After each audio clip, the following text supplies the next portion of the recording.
और चलिए खबरों में आगे बढ़ते हैं। अवैध मदरसों के खिलाफ प्रदेश भर में कार्रवाई जारी है, तो वहीं अवैध मदरसों पर हो रही कार्रवाई को लेकर अब लगातार विपक्ष की ओर से भी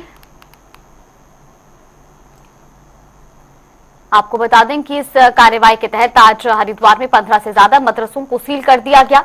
दरअसल मुख्यमंत्री पुष्कर सिंह धामी के निर्देश पर प्रशासन ने हरिद्वार जिले में 60 से ज्यादा अवैध मदरसों को चिन्हित किया था। इनमें से करीब 40 अवैध मदरसे अभी तक सील किए जा चुके हैं। हमने 6 मदरसों का निरीक्षण किया था, उनमें से 5 मदरसों को हमने सील किया है। एक कैंपस में, क्योंकि कैंपस में मस्जिद भी संचालित थी, तो उनके द्वारा बताया गया है कि वहाँ पे मदरसे का वर्तमान में संचालन नहीं हो रहा है और उनको हिदायत भी दी गई है कि यदि भविष्य में आप मदरसे का संचालन करेंगे तो बिना पंजीकरण के नहीं करेंगे, है ना।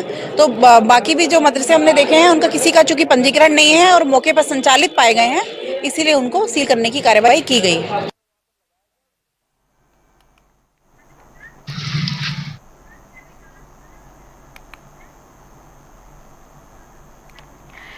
इसी खबर पर ज्यादा जानकारी के साथ हरिद्वार से हमारे सहयोगी विकास खरी और देहरादून से हमारे सहयोगी यशराज आनंद हमारे साथ जुड़ गए हैं। विकास, सबसे पहले आपसे जानना चाहेंगे, लगातार उत्तराखंड में हम देख रहे हैं कि इन दिनों प्रशासन अवैध मदरसों पर कार्रवाई कर रहा है। हरिद्वार में भी कई मदरसों को सील किया गया है, फिलहाल ताजा जानकारी। देखिए जागृति, अगर हम बात करते जो अवैध मदरसे उनको लेकर हरिद्वार प्रशासन और बात करते उत्तराखंड सरकार लगातार यहाँ पर जो है जागरूक हो रही है और कहीं न कहीं जो जिस तरह से मुख्यमंत्री पुष्कर सिंह धामी के निर्देश पर जो अवैध मदरसों पर कार्रवाई करने की बात कही, क्योंकि हरिद्वार के जिले की अगर बात करें तो उनमें से जो है 60 मदरसे यहाँ पर चिन्हित हुए हैं। जिले में 40 से ज्यादा जो मदरसे यहाँ पर अब तक सील कर दिए गए। जिस वक्त प्रशासन देखिए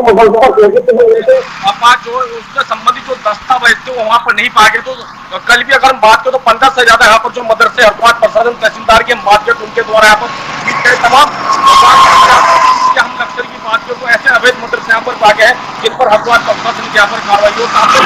मुख्यमंत्री पुष्कर सिंह धामी को जो इसकी रिपोर्ट यहाँ पर सौंपी जाएगी। तो अगर हम बात करें तो 60 में से अब तक जो 40 से ज्यादा मदरसे हरिद्वार जिले में प्रशासन की टीम यहाँ पर सील कर चुकी है। तो ऐसे में जो और भी जो अवैध मदरसे उन पर भी जो प्रशासन की जो नजर है वो फिलहाल यहाँ पर सख्त यहाँ पर बनी और कहीं न कहीं जो दस्तावेज है वो भी यहाँ पर फिलहाल उनकी भी यहाँ पर छानबीन की जा रही है। तो जिस तरह से लगातार ताबड़तोड़ यहाँ पर कार्रवाई हो रही है तो कहीं न कहीं जो अवैध मदरसे है या फिर उनके जो मालिक उन पर भी कहीं न कहीं यहाँ पर जो है पूरी तरह से कानून का जो शिकंजा यहाँ पर कसता जा रहा है, क्योंकि जो दस्तावेज मदरसे जुड़े हैं तो कहीं न कहीं उनकी भी जो रिपोर्ट है या फिर जो कागजात है वो भी यहाँ पर नहीं दिखा पाए। तो ऐसे में जो है जिन मदरसों में जो स्कूली बच्चे जो शिक्षा ले रहे हैं उनको भी जो है कई और स्कूलों में यहाँ पर शिफ्ट किया जाए। तो ऐसे में जो है प्रशासन की जो ताबड़तोड़ कार्रवाई हरिद्वार जेल में साफ तौर पर देखी जा रही है। जागृति, बिल्कुल यशराज, आपसे भी जानना चाहेंगे, हरिद्वार में भी कई मदरसे जो हैं वो सील किए गए हैं, देहरादून में भी लगातार मदरसों के दस्तावेज चेक किए जा रहे हैं। फिलहाल किसी मदरसे को सील करने की कोई कार्रवाई अमल में लाई गई हो, इसको लेकर कोई जानकारी? जी बिल्कुल, मैं बताना चाह रहा हूँ कि उत्तराखंड में अवैध मदरसों के निर्माण को सील करने और उसे ध्वस्तीकरण करने का काम सरकार द्वारा किया जा रहा है। वही अवैध मदरसों के विषय में यदि आप जानकारी मैं देना चाहता हूँ कि वैसे मदरसे जिनको एमडीडीए के द्वारा मान्यता प्राप्त नहीं की थी, मतलब एमडीडीए से नक्शा पास नहीं किया गया था। दूसरी बात, वैसे भी मदरसे होते हैं जिनको 2 मंजिल के नक्शे पास किया गया था लेकिन वो बहु मंजिल बना दिए, यानी कि 4-5 मंजिल वो बना चुके हैं। तीसरा, वैसा मदरसा जहां पर जो स्थान नियुक्त किया गया था उस स्थान से विपरीत, उस स्थान से उलट मदरसे का निर्माण किया गया था, उस तरीके के मदरसे। पांचवा, वैसा मदरसा जहां पर जो सरकारी रीति है, जो सरकारी चीज है उसके अनुसार वो मदरसा नहीं बनाया गया, तो ऐसे मदरसे को सील करने की बात की जा रही है और सील किया जा रहा है। अभी तक उत्तराखंड में यदि ऐसे मदरसे की बात करें तो करीब 136 मदरसे को सील कर दिया गया है। यानी कि सील करने से पहले मैं बताना चाह रहा हूँ कि कार्रवाई जो की जाती है कि सबसे पहले सील करने से पहले उस मदरसे को एक नोटिस भेजा जाता है। उस नोटिस के माध्यम से कुछ प्रश्न रहते हैं, उस प्रश्न का उत्तर देने में यदि मदरसा फेल हो जाता है या अधिकारी जब मौके पर पहुंचते हैं कागजात मांगते हैं और कागजात देने में जब मदरसा फेल हो जाता है तो उसको सील कर दिया जाता है।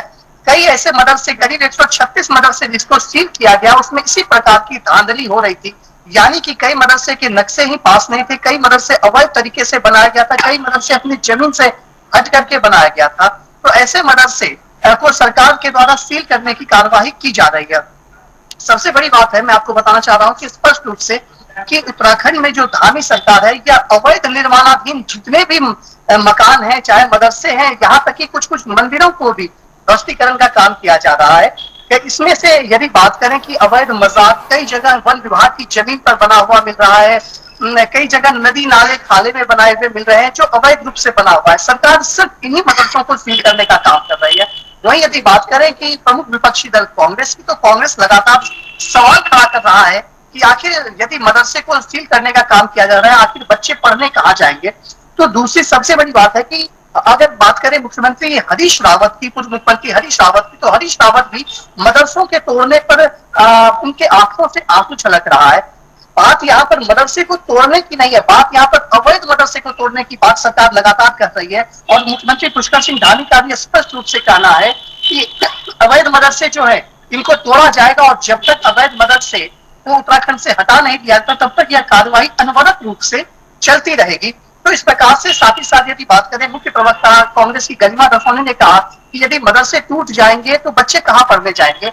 वहीं भाजपा के द्वारा मैं बताना चाह रहा हूं कि जो सत्तारूढ़ दल है उनके द्वारा लगातार मदरसों की शिक्षा नीति को बदलाव किया जा रहा है, कंप्यूटरीकृत किया जा रहा है मदरसे को, गणित और संबंधित विज्ञान, इंग्लिश, इस तरीके की पढ़ाई की जा रही है, पढ़ाई वहां पर शुरू की गई है। लेकिन यदि कोई मदरसा इन सभी नीतियों के विरुद्ध चलता है, सीबीएसई पैटर्न के अगेंस्ट चलता है, अपने सिर्फ पैटर्न पर चलता है, तो वैसे भी मदरसे के ऊपर कार्रवाई की जा रही है।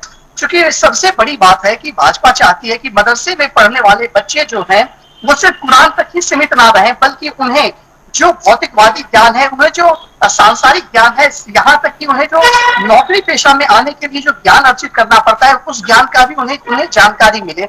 आजकल जो मदरसे अभी उत्तराखंड में संचालित हो रहे हैं उसमें सिर्फ कुरान को पढ़ाया जा रहा है और साथ ही साथ कट्टरता की पढ़ाई वहां पर दी जा रही है। इन सब चीजों से बचाने के लिए नई शिक्षा नीति भी भाजपा लागू की है, उस शिक्षा नीति को मदरसे भी चालू करने की बात की जा रही है। तो कांग्रेस के द्वारा लगातार इस प्रकार के प्रश्न खड़े किए जा रहे हैं, लेकिन सत्तारूढ़ दल लगातार इन प्रश्नों का उत्तर दे रहा है। और स्पष्ट रूप से उसका कहना है कि जिस भी प्रकार के मदरसे को सील किया जा रहा है, सबसे पहले तो वो असंवैधानिक मदरसा है, उसका कहीं से भी कोई भी संवैधानिक रूपरेखा तैयार नहीं की गई थी उस मदरसे की।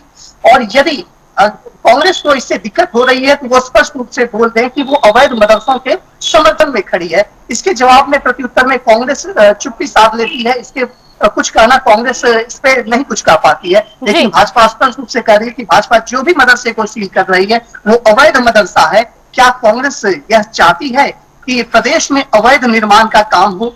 जो कांग्रेस बार बार अवैध निर्माण के काम पर सवाल खड़ा करती है, आज वही कांग्रेस क्यों अवैध मदरसों के पक्ष में खड़ी है? बिल्कुल, यशराज लौटूंगी आपके पास। विकास, आपसे भी जानना चाहेंगे, क्योंकि लगातार जो अवैध मदरसे उनको सील किया जा रहा है, लेकिन ऐसे में बड़ा सवाल ये भी कि उन मदरसों में पढ़ने वाले जो बच्चे हैं, फिर अब उनकी शिक्षा के लिए क्या कुछ व्यवस्था सरकार करेगी? जो बच्चे उन अवैध मदरसों में थे, क्या उनके लिए कोई अलग से शिक्षा देने के लिए कोई प्रावधान या कोई व्यवस्था सरकार की ओर से की गई है? क्या उनको स्कूलों में दाखिला दिलवाया जाएगा? किस तरीके से व्यवस्था होगी? अगर तक हम हरिद्वार की बात करें, हरिद्वार में जो मदरसे जो स्कूल करते हैं, अभी मदरसे में वहाँ पर हमने शिक्षा वहाँ पर ग्रहण कर रहे थे, वैसे में जो प्रशासन के द्वारा छात्रों के और स्कूल है वहाँ पर उनको जो शिफ्ट किया गया है। क्योंकि अगर हम बात करें तो मुस्लिम संगठन उन पर लगातार यहाँ पर हरिद्वार में नाराजगी बनी है, और चूंकि जो नियमों के विरुद्ध या फिर नियमों के मुताबिक जो अवैध मदरसे जो रजिस्टर्ड यहाँ पर है उन पर भी जो है कार्रवाई प्रशासन के द्वारा लगातार की जाए। लेकिन बड़ा सवाल ये होता है कि जिस तरह से जो है लगातार प्रशासन कार्रवाई तो कर रहा है, लेकिन ऐसी और भी यहाँ पर सरकारी जो भूमि है जिन पर जो है अवैध अतिक्रमण यहाँ पर किया गया है, चाहे वो सिंचाई विभाग की जमीन हो या फिर पीडब्ल्यूडी विभाग के यहाँ पर जो है जमीन हो, तो ऐसे में जो है लगातार जिस तरह से लगातार जो प्रशासन है वो कार्रवाई करा, तो कहीं न कहीं जो मुस्लिम संगठन के लोग हैं वो भी यहाँ पर विरोध अपना दर्ज करें कि जिस तरह से अवैध और सरकारी जमीन जिस तरह से भूमि पर यहाँ पर कब्जा किया जा रहा है, तो उन पर भी जो है प्रशासन कार्रवाई करे। तो लगातार जो मुस्लिम संगठन के जो लोग हैं उनका भी यहाँ पर छात्रों को नाराजगी देखी गई। जिस तरह से हरिद्वार में 15 मदरसे ताबड़तोड़ यहाँ पर सील किए गए, क्योंकि जो वो मदरसे थे हमने पूरी तरह से वहाँ पर कागज जो पूरे थे वो वहाँ पर नहीं दिखा पाए, तो ऐसे में जो तहसीलदार उनके द्वारा लगातार यहाँ पर कार्रवाई की गई। अगर हम बात करें तो मंगलोर क्षेत्र में भी जिस तरह से मदरसे वहाँ पर सील किए गए, तो मंगलोर क्षेत्र के जो मुस्लिम संगठन के लोग हैं उनमें भी वहाँ पर छात्रों भारी नाराजगी देखी गई है। तो ऐसे में जो है मदरसों में जो बच्चे अपनी शिक्षा वहाँ पर ग्रहण करें या फिर वहाँ पर पढ़े हैं, तो उनको भी जो है प्रशासन के द्वारा अलग स्कूल में जो शिफ्ट करने की व्यवस्था भी की जा रही है। चलिए, बिल्कुल। फिलहाल आप दोनों का बहुत बहुत धन्यवाद हमारे साथ जुड़ने के लिए और जानकारी हम तक पहुंचाने के लिए। तो उत्तराखंड में लगातार अवैध मदरसों पर एक्शन जारी है और इस बीच कई मदरसों को जब वहां के संचालक दस्तावेज पेश नहीं कर पाए तो उनको सील भी किया गया है। तो कई मदरसे सरकारी जमीन पर है, इसलिए भी मदरसों पर कार्रवाई की जा रही है। इसके अलावा आपको बता दें कि अवैध मदरसों पर सरकार की लगातार कार्रवाई जारी है। मदरसा बोर्ड में जो मदरसे रजिस्टर्ड नहीं हैं उन पर कार्रवाई की जाएगी। इसके अलावा मदरसों में सुविधाएं भी नहीं है और इसी तरीके से फिलहाल सरकार के अवैध मदरसों पर कार्रवाई जारी है।